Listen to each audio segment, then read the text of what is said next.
Assalamualaikum warahmatullahi wabarakatuh. Waalaikumsalam warahmatullahi. Alhamdulillahi rabbil alamin. Wa bihi nasta'inu ala umuri dunya waddin. Salatu wassalamu ala ashrafil anbiya'i wal mursalin, Nabiyyina Muhammadin wa ala alihi wa sahbihi ajma'in, amma ba'd. Qala Allah Ta'ala fi kitabihil karim, a'udzu billahi minasy syaithanir rajim. Bismillahirrahmanirrahim. Ya ayyatuhan nafsul mutmainnah, irji'i ila rabbiki radiyatan mardiyah, fadkhuli fi ibadi wadkhuli jannati. Wa qala an-nabiy sallallahu alaihi wasallam, man shama ramadhana wa qama laila imanan wa ihtisaban, kharaja min dunubihi ka yaumin waladathu ummu. Sadaqallahul azim wa sadaqa rasulul karim. Ibu-ibu dan bapak-bapak, hadirin wal hadirat jamaah salat subuh Masjid Ar-Rahman rahimakumullah, serta saudara-saudara yang mengikuti dakwah ini melalui media sosial. Alhamdulillah, di pagi ini kita kembali bersama-sama hadir di masjid ini. Kalau tidak salah memasuki hari ke-15 di pertengahan daripada bulan suci Ramadan. Di pagi ini saya ingin mengutip sebuah hadis Rasulullah sallallahu alaihi wasallam. Beliau berkata, man ahya sunnati faqad ahabbani, wa man ahabbani kana ma'i fil jannah. Barang siapa yang menghidupkan sunnahku, berarti dia mencintaiku. Dan barang siapa yang mencintaiku, maka dia bersama-samaku di dalam surga. Ada dua keyword atau dua kata kunci di dalam hadis ini. Yang pertama adalah menghidupkan sunnah. Yang kedua adalah bersama Rasul di dalam surga. Hadis ini mengindikasikan kepada kita bahwa beramal ibadah itu tidak hanya terfokus pada amaliyah wajib saja, tetapi juga menghidupkan sunnah-sunnah Rasulullah sallallahu alaihi wasallam. Sebelum subuh itu ada salat sunat, salat sunat qabliyah, juga salat sunat fajar dan lain sebagainya. Untuk merefleksikan hadis ini, saya teringat atau saya menyampaikan sebuah pesan dari guru kami di saat dahulu kami sekolah. Dia menyampaikan di hadapan kami para santri dengan kalimat kurang lebih seperti ini. Wahai anak-anakku para santri, saya sudah menunaikan ibadah haji bersama istri. Caranya tidak susah. Cukup wajib menabung 2.000 rupiah per hari selama 1 tahun. Caranya wajib menabung 2.000 rupiah per hari selama 1 tahun.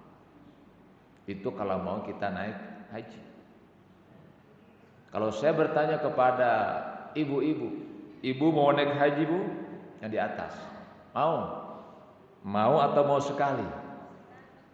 Mau sekali naik haji. Cuman sekarang kalau daftar sekarang ini Bu, 35 tahun baru berangkat. Yang mendaftar saja sudah belum tentu berangkat karena Covid. Ya. Saya meyakini kita semua ini ingin sekali berangkat haji meskipun yang sudah haji. Oh. Kiai saya berkata caranya cukup menabung uang. Wajib berapa tadi? 2.000 per hari selama 1 tahun saja.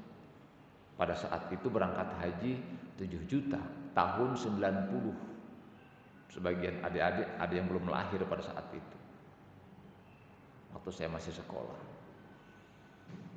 Setelah pulang dari pengajian itu kami mencoba menelaah pernyataan beliau ini.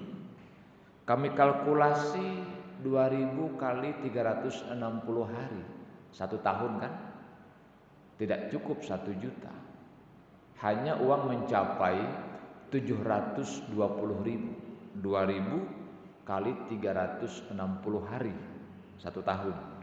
Maka hanya terkumpul 720.000 rupiah.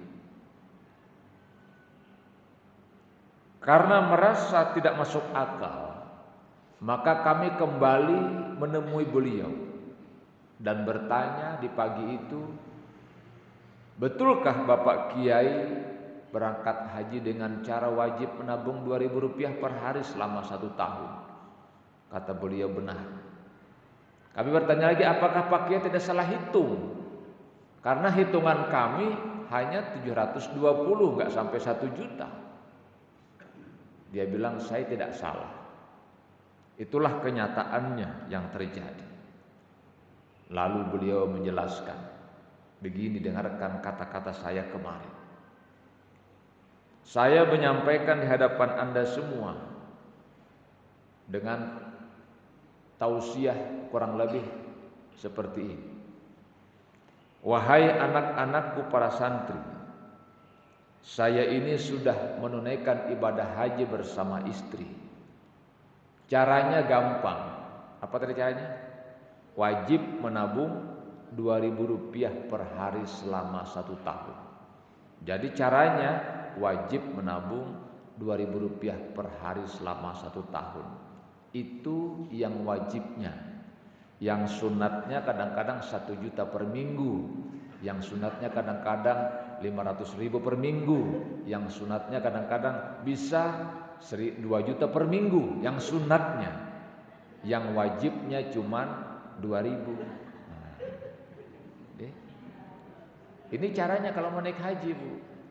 Tabung aja 2.000 per hari. Itu sebagai pemancing. Per harinya 2.000. Tetapi 2 juta ada juga yang per minggu. Yang sunatnya boleh 500 masukkan, ketemu lagi dapat THR, masukkan lagi, gitu caranya. Guru kami ini berkata, saya sebenarnya hanya ingin mengajarkan Anda tentang hidup. Bahwa kalau Anda ingin bersama-sama Rasulullah di dalam surga, rasa-rasanya kata guru kami ini tidak cukup kalau hanya Anda mengandalkan ibadah wajib saja. Tidak cukup. Dia coba tantang kami. Coba dia bilang, hitung mana ibadah wajibmu yang kau andalkan itu. Haji wajib, tetapi hanya bagi yang mampu. Artinya kita yang tidak mampu kan tidak wajib haji, maka lepas kewajiban. Zakat wajib juga hanya bagi yang mampu. Yang tidak mampu tidak wajib zakat. Puasa wajib juga bagi yang mampu. Yang sakit permanen, yang sakit, yang menyusui, yang haid dan sejenisnya boleh tidak puasa.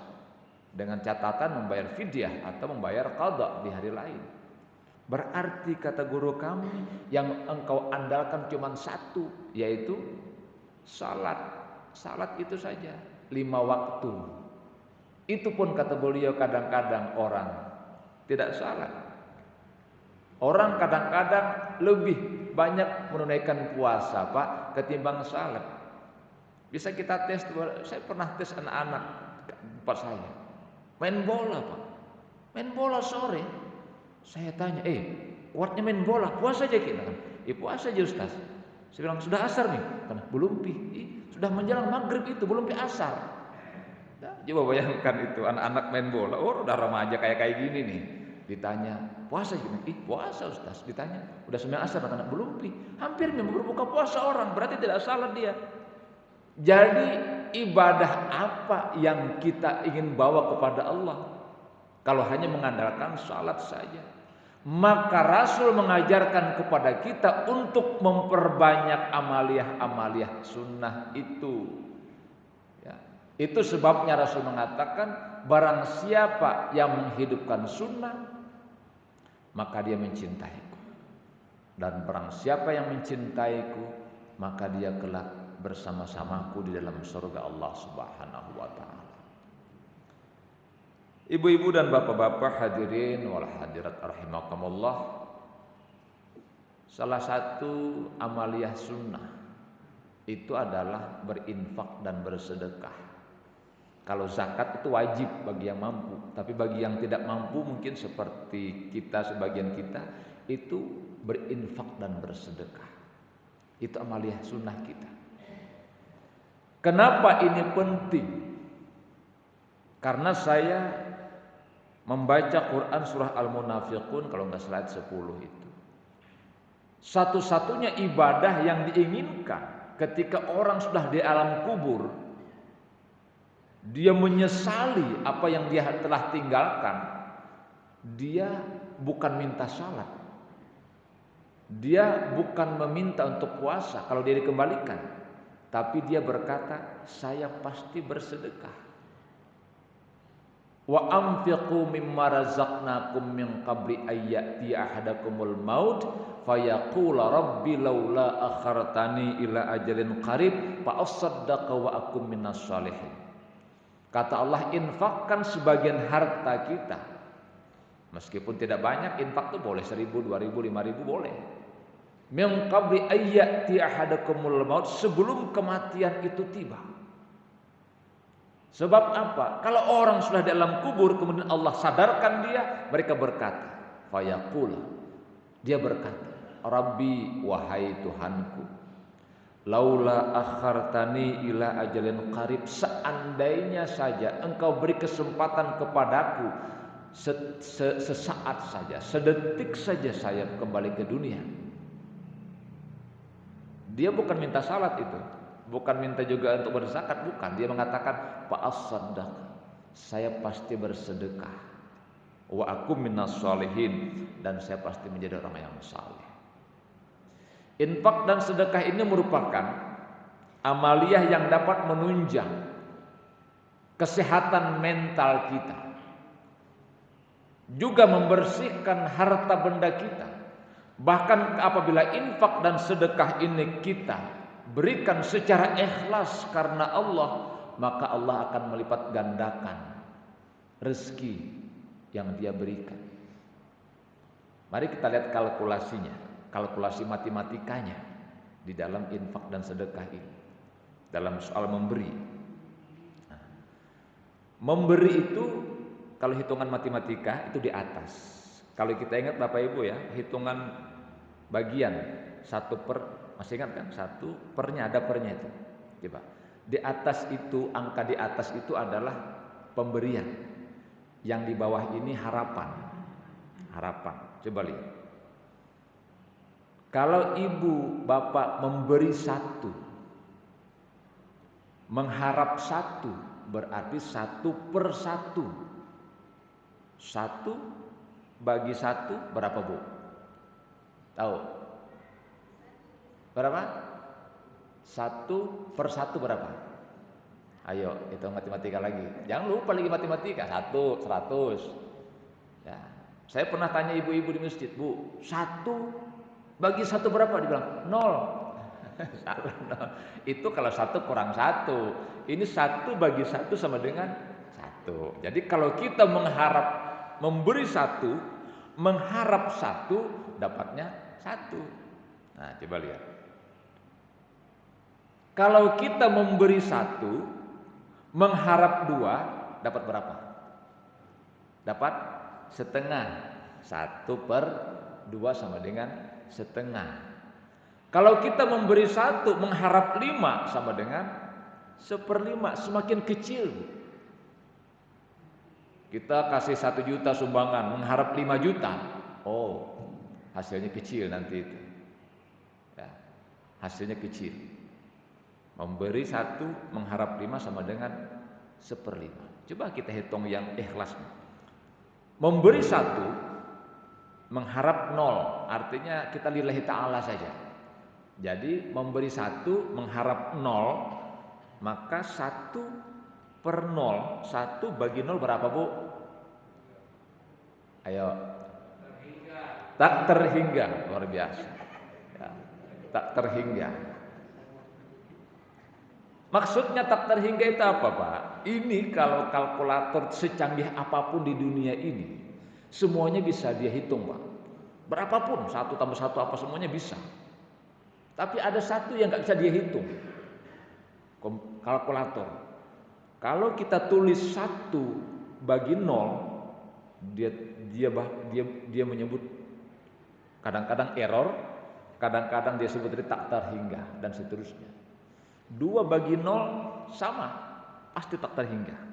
5 bagi 0 pasti tak terhingga. Jawabannya begitu. Maksudnya apa? Ketika orang berinfak di jalan Allah sebagai bentuk amalan sunnah, kita ikhlas karena Allah, wa ma umiru illa liya'budullah mukhlishina lahuddin, maka Allah akan ganti rezeki itu dengan rezeki yang berlipat-lipat, tak terhingga.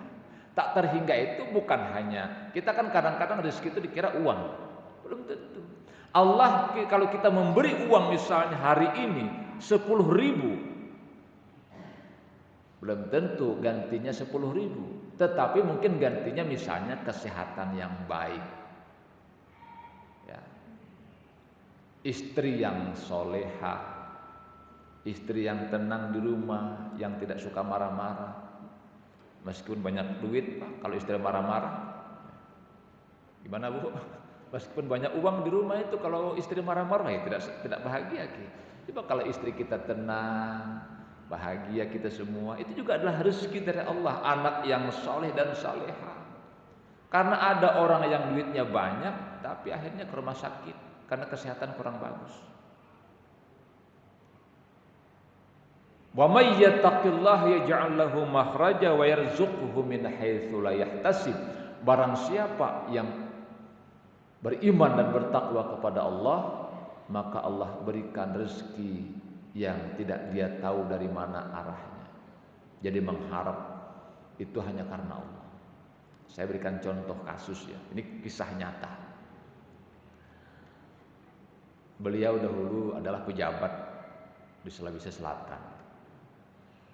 Beliau menjadi petugas haji ketika musim haji, Bu. Suatu hari beliau mendapatkan seseorang bermasalah di imigrasi. Bukan di imigrasi, istilahnya bermasalah dengan petugas imigrasi. Nah, orang ini nggak bisa bahasa Arab. Jadi yang ditanya lain, yang dijawab lain, nggak nyambung tuh. Lama dialognya ini orang ceritanya.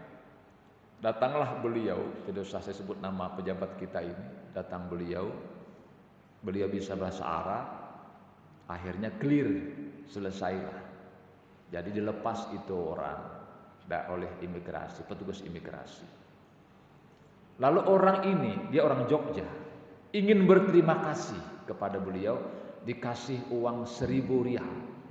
1.000 rial itu, Bu, setara dengan 3.700.000 pada saat itu. Dia bilang, jangan, saya membantu Bapak, saya menolong Bapak saja, saya membantu saja, memberi bantuan saja, jangan apa-apa saya.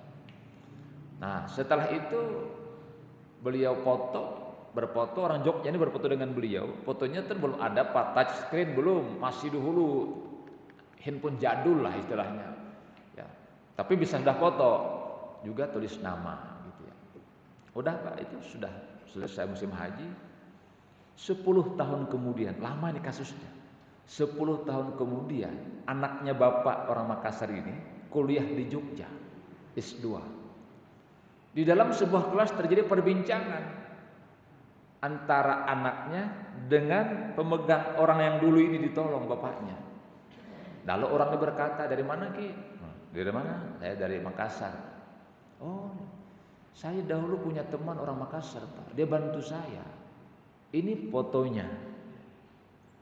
Kata teman saya, kata ini, bapakku itu, bapak saya. Oh ya, bapak yang tolong saya dulu. Jadi dia bilang, begini ya, saya ini adalah pengusaha travel, haji dan umrah. Saya minta Anda bantu saya untuk membawa jamaah umrah haji saya di tahun ini. Akhirnya anaknya bapak yang orang Makassar tadi Pak, dijadikan petugas haji dari Jogja berangkat ke Mekah itu. Artinya apa? Kita tidak mengharap 3 juta, tetapi kemudian yang dapatnya itu adalah anaknya yang berangkat haji itu sekitar 36 juta. Ditambah lagi kan uang saku macam-macam. Itulah yang saya maksud tadi, bahwa ketika orang memberi tapi tidak mengharap, ternyata Tuhan memang memberikan sesuatu yang lebih.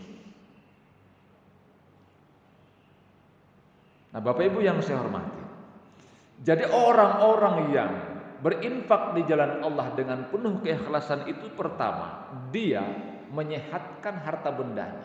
Yang kedua, menyehatkan rohaniahnya.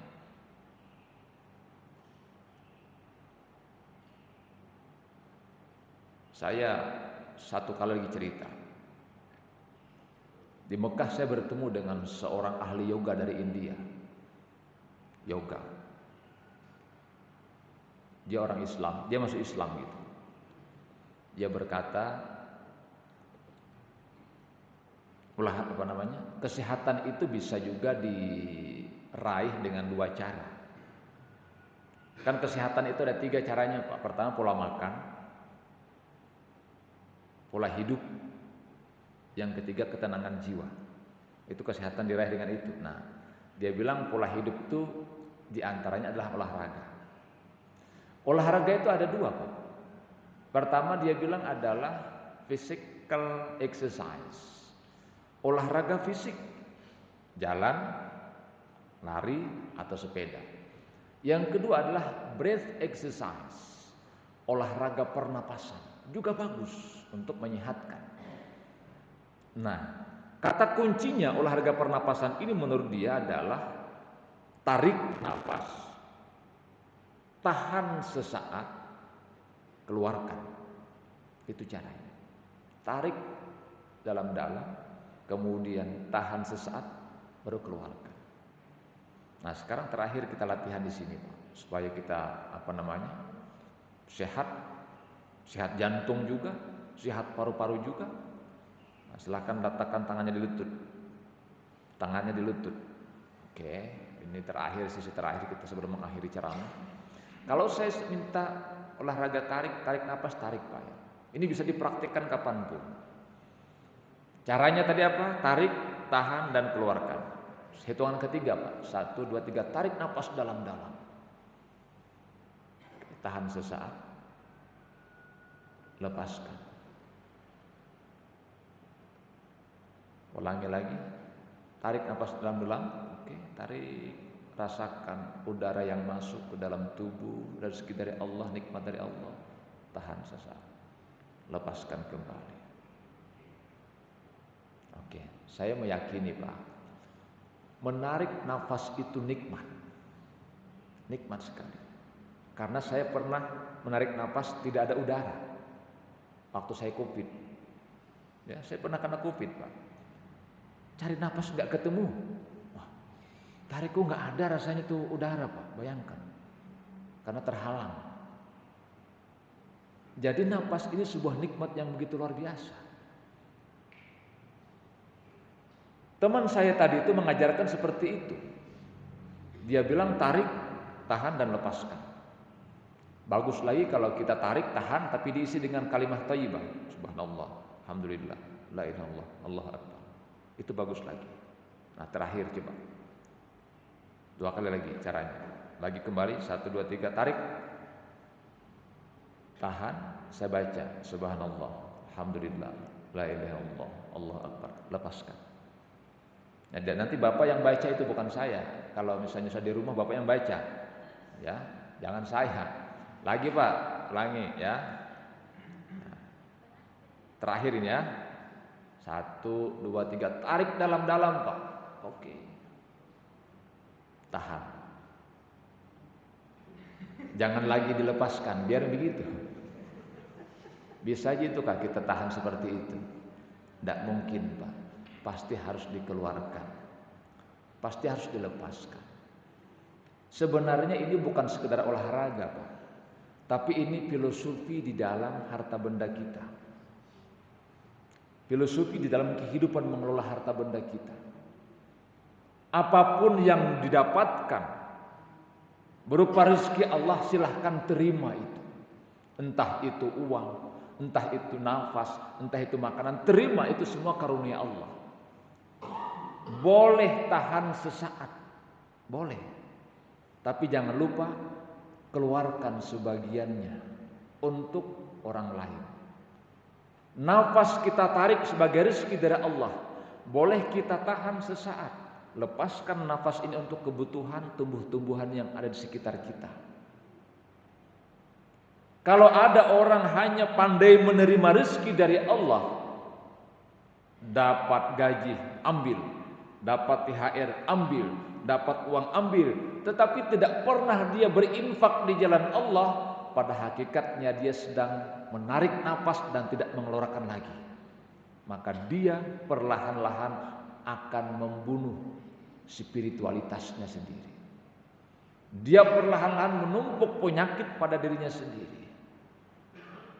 Jadi pada hakikatnya ketika kita mengeluarkan infak dan sedekah meskipun sedikit, itu sebenarnya kita sedang menyehatkan mentalitas kita dan menyehatkan harta benda kita.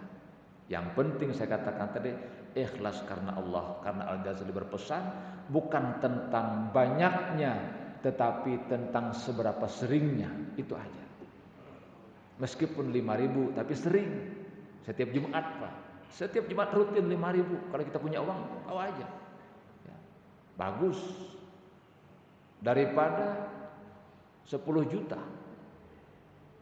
Tapi sekali seumur hidup menjelang pemilu kada, karena ada wajah-wajahnya bertempel-tempel di mana-mana ya. Mungkin yang 5.000 tadi jauh lebih ikhlas daripada yang seperti itu. Saya bukan 1, bukan 2, bukan 3, tapi beberapa Pak saya temukan yang orang sudah menyumbang karpet di masjid, tidak terpilih menjadi anggota DPR, itu karpet dibawa pulang. Ada, di koran juga muncul, di YouTube juga ada, itu ditarik kembali karpet-karpetnya. Itu kan artinya apa? Menyumbangnya tidak karena Allah. Itulah yang saya katakan, memberi satu mengharap banyak, susah. Ya Allah kasih imbalan itu yang memberi karena Allah Subhanahu wa taala. Saya kira demikian tausiah di kesempatan subuh ini. Mudah-mudahan Allah senantiasa memberikan kepada kita kesehatan, kemudahan dan kelapangan rezeki agar kita bisa berbagi kepada orang-orang yang membutuhkan uluran tangan kita. Karena Rasul berkata, al-yadul ulya khairum minal yadis sufla, tangan yang di atas itu lebih membahagiakan, lebih mulia daripada tangan yang di bawah. Kita tutup dengan doa bersama. Al-Fatihah.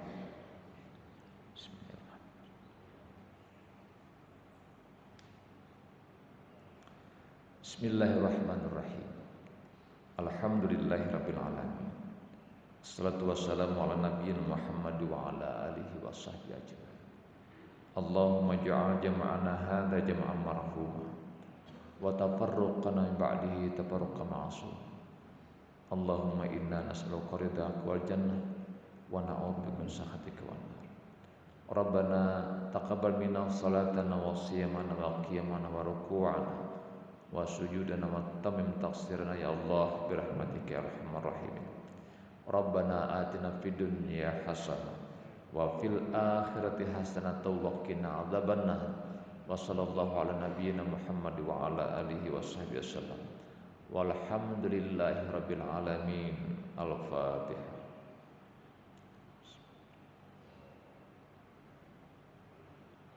Terima kasih atas segenap perhatian ibu-ibu dan bapak-bapak. Maaf atas kekurangannya. Assalamualaikum warahmatullahi wabarakatuh.